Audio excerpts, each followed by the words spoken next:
देवेंद्रनगर में शासकीय बालक उच्चतर माध्यमिक विद्यालय जिला पन्ना के छात्रों ने उषा मैडम चोर है के नारे लगाए। बच्चों ने पूर्व प्रभारी उषा तिवारी पर खेलों से जुड़े शुल्क के गबन के आरोप लगाए। उषा तिवारी ने अभी तक वित्तीय प्रभार नहीं दिया। आरोप लग रहा है कि वित्तीय अनियमितता के खुलासे से डर के कारण वो प्रभार नहीं दे रही। हरदोई में एक पेड़ मां के नाम अभियान के तहत मुहिम को बढ़ावा देते हुए खुशी एजुकेशनल एंड वेलफेयर सोसाइटी संस्था अध्यक्ष पुनीत मिश्रा ने किसान यूनियन प्रदेश अध्यक्ष नीरज शुक्ला के साथ वन क्षेत्र कशोना के कर्मियों के सहयोग से प्रतापनगर कौंथावा सड़क निर्माण मार्ग कार्य को छायादार पौधों को लगाया। उन्होंने कहा कि पेड़ हमें जीवन जीने में सहायक साबित है। जबलपुर के कलेक्ट्रेट कार्यालय में अखिल भारतीय संयुक्त संघ के पदाधिकारियों ने कलेक्टर को मुख्यमंत्री के नाम ज्ञापन सौंपते हुए एडवोकेट प्रोटेक्शन एक्ट लागू किए जाने की मांग की। साथ ही जूनियर अधिवक्ताओं को स्टाइफंड दिए जाने की भी मुख्यमंत्री से मांग रखी। इस दौरान अधिवक्ता संघ के पदाधिकारियों ने कहा कि लंबे समय से अधिवक्ताओं के द्वारा सरकार से एडवोकेट प्रोटेक्शन एक्ट लागू किए जाने की मांग की। लखनऊ शहर की पूरी जनता जानती है कि बीते साल रोटा झील नाले में लगातार बारिश के कारण पानी के तेज बहाव से शहर के आसपास के वार्डों और नगर पंचायत के बने हुए परिसर की दुकानों और घरों में पानी भर जाने से लोगों को नुकसान हुआ।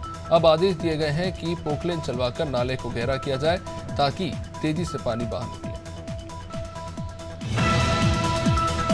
ललितपुर सदर कोतवाली अंतर्गत मोहल्ला आजादपुरा में कक्षा 5 में पढ़ने वाला छात्र अचानक घर से थोड़ी दूर पर बने नाले में जा गिरा।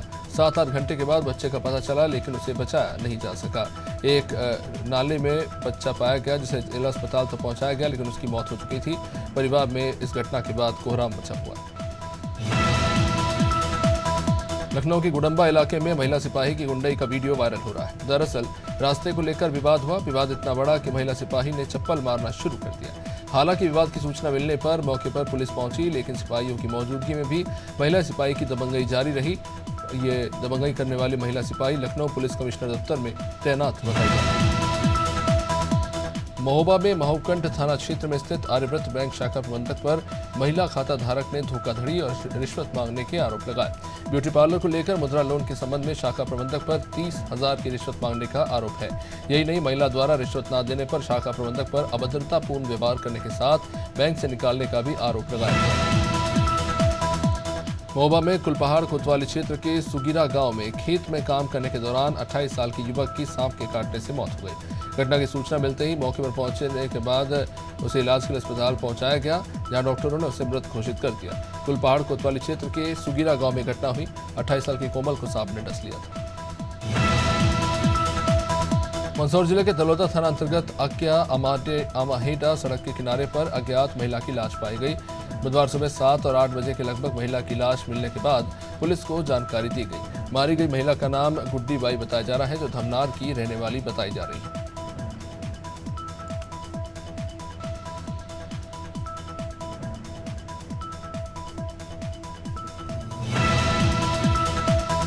मसूरी में मजदूर संघ के द्वारा लगातार अपनी 3 मांगों को लेकर शहीद स्थल पर धरना प्रदर्शन जारी है। मजदूर संघ के अध्यक्ष रणजीत चौहान और महामंत्री अजय टमटा ने कहा कि मजदूर संघ 3 मांग, जिसमें साइकिल रिक्शाओं को ई रिक्शा में परिवर्तन, शिफॉन कॉर्ड से बेघर हुए 64 परिवारों के लिए आवास जैसी मांगे रखी गई।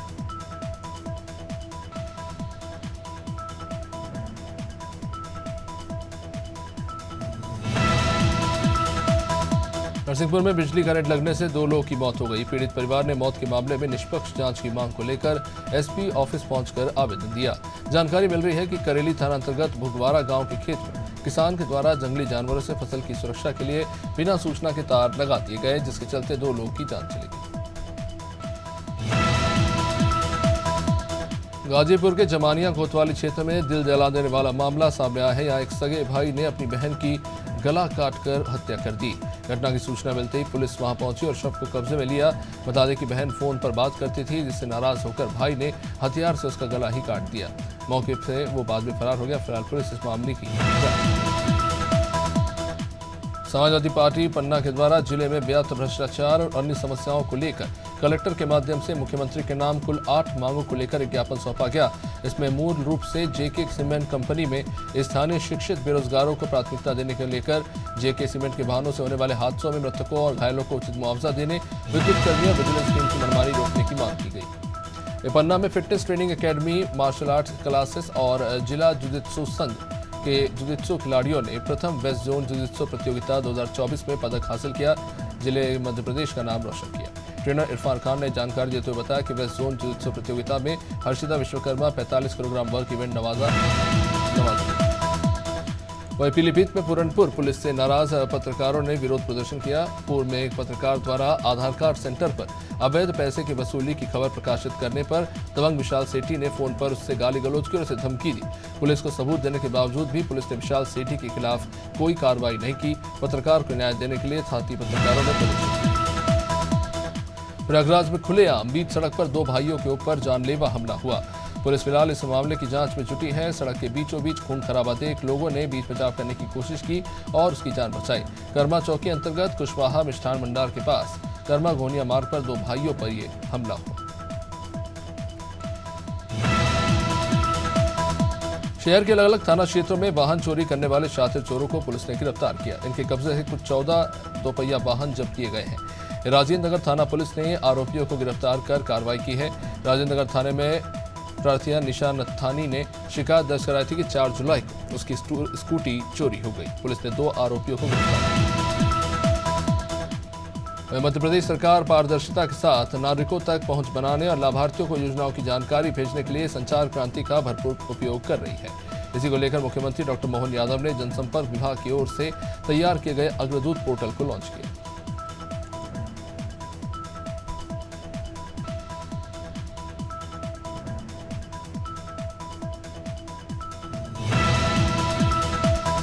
कानपुर के Prachi leather private limited company में 2 कर्मचारियों की कचरा टैंक में गिरने से मौत हो गई। सूचना मिलते ही परिवार वाले और ग्रामीण वहां पहुंचे। परिवार वाले और ग्रामीणों ने फैक्ट्री प्रबंधन पर लापरवाही का आरोप लगाते हुए हंगामा किया।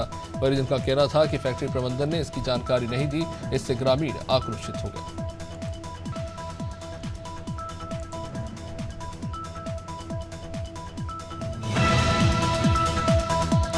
बदायूं पुलिस ने एक ऐसे गैंग का पर्दाफाश किया है जो असली नोट के बदले 3 गुना नकली नोट बेचते थे।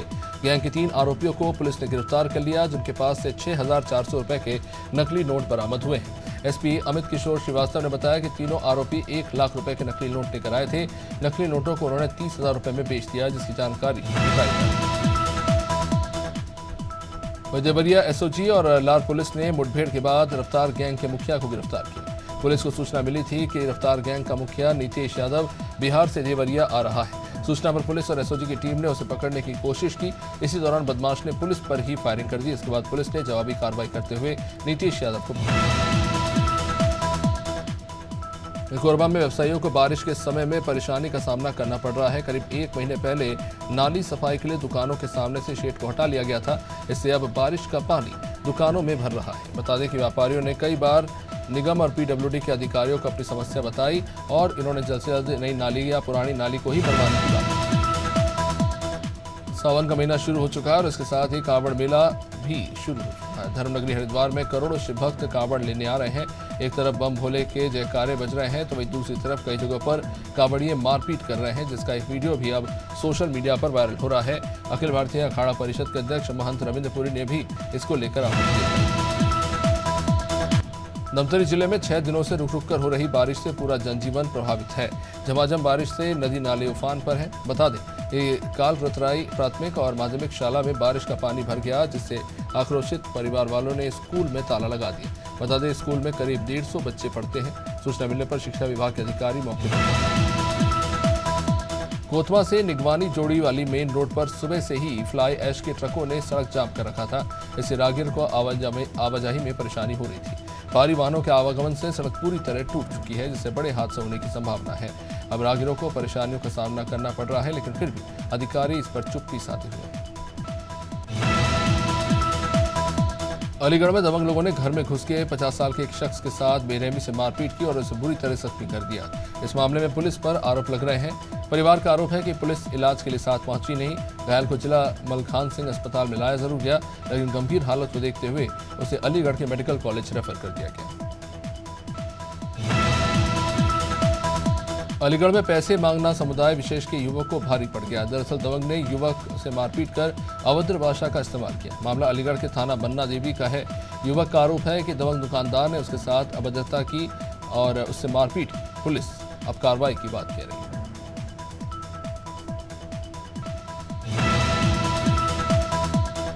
अमरोहा जनपद के सैयदनगली थाना क्षेत्र के कस्बा उझारी में फर्जी पत्रकार बनकर झोला छाप चिकित्सकों से अवैध वसूली कर रहे युवक को लोगों ने पकड़कर जमकर पीटा। युवक खुद को पत्रकार बताकर पैसे नहीं देने पर काफी समय से स्वास्थ्य विभाग से कार्रवाई कराने की धमकी देता था। वो काफी समय से क्षेत्र में अवैध वसूली कर रहा था। इससे प्राइवेट चिकित्सक काफी परेशान। देवास हॉटवे बल्लिया से बस द्वारा 100 यात्री अयोध्या धाम पहुंचेंगे, जिसे विधायक मनोज चौधरी ने हरी झंडी दिखाकर रवाना किया। देवास जिले के बढ़िया से अयोध्या के लिए 100 श्रद्धालुओं को रवाना किया गया। लग्जरी बस से बढ़िया, मांडू, गोला 4 से 5 गांव तक के 100 लोगों को अयोध्या दर्शन के लिए रवाना किया गया।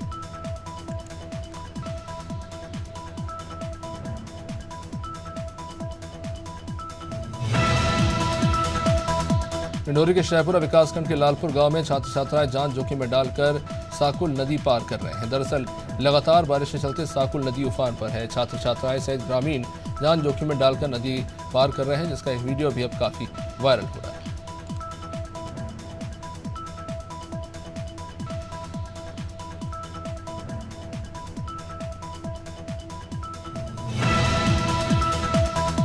यूपी के फतेहपुर जिले के बकेवर थाना क्षेत्र के गांव में एक महिला के साथ छेड़खानी और मारपीट का मामला सामने आया। पीड़िता ने आरोप लगाया कि जब वो 21 जुलाई को शाम के समय शौच के लिए खेतों में गई थी, तब गांव के प्रीतम सिंह ने उसके साथ अश्लील हरकतें की और छेड़खानी की। विरोध करने और शोर मचाने पर लोगों ने उसके साथ मारपीट की। पति वहां पहुंचा तो उसके साथ भी मारपीट। थाना अपूर्णनगर और जनपदीय एसओजी की संयुक्त पुलिस टीम की चेकिंग के दौरान बदमाशों से मुठभेड़ हुई, जिसमें पुलिस ने कार्रवाई करते हुए 2 बदमाशों को घायल अवस्था में गिरफ्तार कर लिया। कब्जे से अवैध असला और कारतूस पुलिस ने जब्त की। 76 किस्म के अपराधियों पर पहले से ही काफी सारे मामले दर्ज।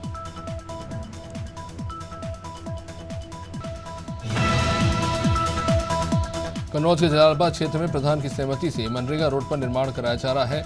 नेशनल हाईवे नंबर 91 के किनारे गांव में केवल एक ही कनेक्टिंग रोड होने के कारण महिलाओं के साथ किसान नेता ने डीएम दफ्तर पहुंचकर आरोपी के खिलाफ कार्रवाई को लेकर धरना दिया। दबंग व्यक्ति के द्वारा जबरन नींव खोदकर आवागमन के मार्ग पर निर्माण किया जा रहा है।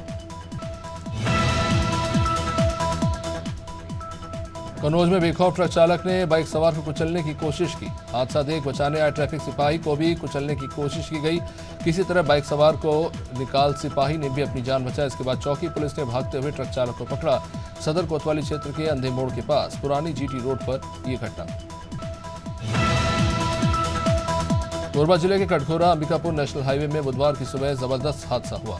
बताया जा रहा है कि यात्री बस जो औरंगाबाद बोध गया से चलकर रायपुर दुर्ग भिलाई के लिए जा रही थी, कोयले से लदी एक ट्रक में जा घुसी। बागो थाना अंतर्गत मोरगा चौकी के केंदई गांव के पास यह हादसा हुआ। हादसे में बस में सवार लोगों को मामूली चोटें आई। देहरादून के सरकारी अस्पतालों में डॉक्टरों के बाहर की दवाइयां लिखने के मामले में स्वास्थ्य विभाग लगातार सख्ती बरत रहा है। सीएमओ डॉक्टर संजय जैन ने सरकारी अस्पताल में दवाई उपलब्ध न होने पर मरीजों के खिलाफ जन औषधि केंद्र से दवाई लिखने के निर्देश दिए।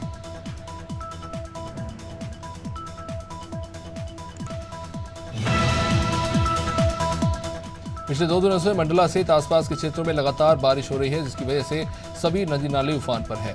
जिले के नैनपुर में थावर नदी पर बना पुल बाढ़ के चलते क्षतिग्रस्त हो गया। इससे सिवनी नागपुर सड़क मार्ग पूरी तरह बंद। कोई घटना घटित न हो, इसको देखते हुए शासन प्रशासन ने बैरिकेड लगाकर पुलिस के जवान तैनात किए। बावजूद इसके राहगीर अपनी जान जोखिम में डालकर पुल पार करते थे। गुजरात में भारी बारिश से कई जिलों में बाढ़ जैसे हालात बन गए। पिछले कई दिनों से हो रही बारिश समय के साथ और खतरनाक होती जा रही है। मौसम विभाग ने कई जिलों में 27 जुलाई तक बारिश का रेड अलर्ट जारी किया है। सूरत, जूनागढ़, पोरबंदर समेत कई जिलों के हालात और भी बिगड़ सकते हैं।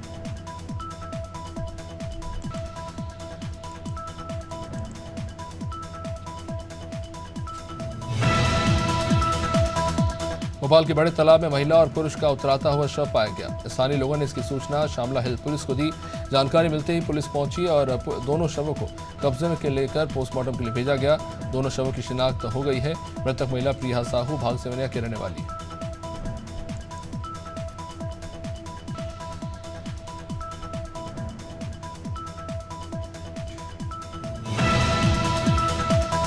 उत्तराखंड में मानसून सीजन के दौरान आपदा ऐसी स्थिति से निपटने के लिए देहरादून के कुमाऊं और गढ़वाल दोनों मंडलों में 2 हेलीकॉप्टर की तैनाती की गई। इसके अलावा मेडिकल इमरजेंसी के लिए ऋषिकेश एम्स में एयर एम्बुलेंस सेवा भी उपलब्ध कराई गई। अपर सचिव सी रविशंकर ने बताया कि आपदा प्रबंधन विभाग की ओर से इन हेलीकॉप्टरों की मांग की गई। जशपुर जिले के कई गांव ऐसे हैं जहां ग्रामीण न केवल मूलभूत सुविधाओं से वंचित है बल्कि शुद्ध पानी भी इन्हें नसीब नहीं हो रहा। बता दें कि पत्तल गांव क्षेत्र के पंडरी पानी गांव में सैकड़ों परिवार के लोग 30 साल से मटबेला पानी पीने के लिए मजबूर हैं। इससे न केवल बीमार होने की आशंका है बल्कि लोगों को पानी के लिए लंबी दूरी तय करना पड़ता है। सागर जिले के नरियावली विधानसभा के जैरी गांव में भारी बारिश के बाढ़ जैसे हालात बन गए। लोगों के घरों में पानी भरा है, कच्चे मकान बाढ़ से जमींदोज हो गए, पालतू मवेशियों की दबकर मौत हो रही है। ग्रामीणों की मदद से रेस्क्यू कर 5 लोगों को बाहर निकाला गया और उसके बाद गुस्साए ग्रामीणों ने सागर बीना रोड पर जाम लगा दिया। अलीगढ़ मुस्लिम यूनिवर्सिटी कैंपस में फायरिंग की घटना सामने आई। हमलावरों ने 2 कर्मचारियों पर फायरिंग की। गोलीबारी से घायल दोनों कर्मचारियों को जवाहरलाल नेहरू मेडिकल कॉलेज में भर्ती कराया गया। साथ ही जिन 2 हमलावरों ने गोलाबारी की उन्हें एएमयू के सुरक्षा कर्मियों ने पकड़ लिया। घटना के बाद से ही कैंपस में अफरा तफरी का माहौल दिखा। मध्य प्रदेश की डिप्टी सीएम राजेंद्र शुक्ल ने केंद्रीय बजट की सराहना की। उन्होंने कहा कि बजट महिला, गरीब, किसान और युवाओं के हित में है। बजट के जरिए भारत की अर्थव्यवस्था में सुधार किया जाएगा। भारत को आर्थिक रूप से तीसरे नंबर पर पहुंचाना पीएम मोदी का लक्ष्य है। प्रदेश के कई अस्पताल बदहाली से जूझ रहे हैं, जिसको लेकर डिप्टी सीएम ने कहा कि हम हर संभव प्रयास कर रहे हैं। रविन्द्रनाथ टैगोर विश्वविद्यालय के तत्वाधान में 3 दिवसीय विश्वरंग कार्यक्रम का आयोजन होने जा रहा है। मॉरिशस के विश्व हिंदी सचिवालय में कार्यक्रम का आयोजन होगा। कार्यक्रम में 30 देशों के 200 रचनाकार शिरकत करेंगे। अब इसी को लेकर आईसेक्ट विश्वविद्यालय समूह के चांसलर संतोष चौबे ने प्रेस वार्ता की। इस दौरान उन्होंने बताया कि इस साल का कार्यक्रम स्वरूप और भी विस्तृत होगा। दुर्ग में आरटीओ अधिकारियों और एक ट्रांसपोर्ट की झड़प का वीडियो सामने आ रहा है, जिसमें दोनों पक्ष अभद्र शब्दों का इस्तेमाल करते और झगड़ते नजर आ रहे हैं। बता दें कि आरटीओ अधिकारी जिले के कई चौक चौराहों में माल वाहन को रोकते हैं और उनसे अवैध वसूली करते हैं। इसकी लगातार शिकायतें मिल रही थी। तो मिनी माता पुलगांव चौक पर आरटीओ अधिकारियों ने गाड़ी को रोका तो भड़के वाहन चालकों ने इसका वीडियो बना लिया। वहीं हरदोई में जल जीवन मिशन के तहत सड़क खोदकर पाइपलाइन डाली गई, लेकिन इन गड्ढों को समय पर नहीं भरा गया। इसके कारण लोगों को परेशानी झेलनी पड़ रही है। दरअसल जल निगम और कार्यदायी संस्था की तरफ से पाइपलाइन डालने के लिए सड़क पर गड्ढा खोदा गया, लेकिन पाइपलाइन के डलने के बाद गड्ढे पर सिर्फ मिट्टी डालकर खानापूर्ति की गई।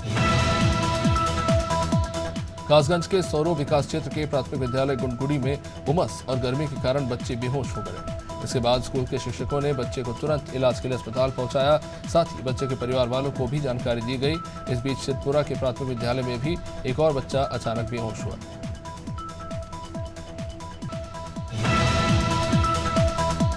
खैरागढ़ पुलिस ने अपहरण और यौन शोषण के मामलों में बड़ी कार्रवाई की। समर्थ अभियान के तहत पुलिस ने नाबालिगों के अपहरण और यौन शोषण के मामलों में बड़ी कामयाबी हासिल की। पिछले 1 महीने में पुलिस ने अलग अलग 6 स्थानों से अपहृत नाबालिगों को सकुशल बरामद किया। 3 आरोपियों को गिरफ्तार किया गया। पकड़े गए आरोपियों पर कई धाराओं में पहले से ही केसेस दर्ज हैं।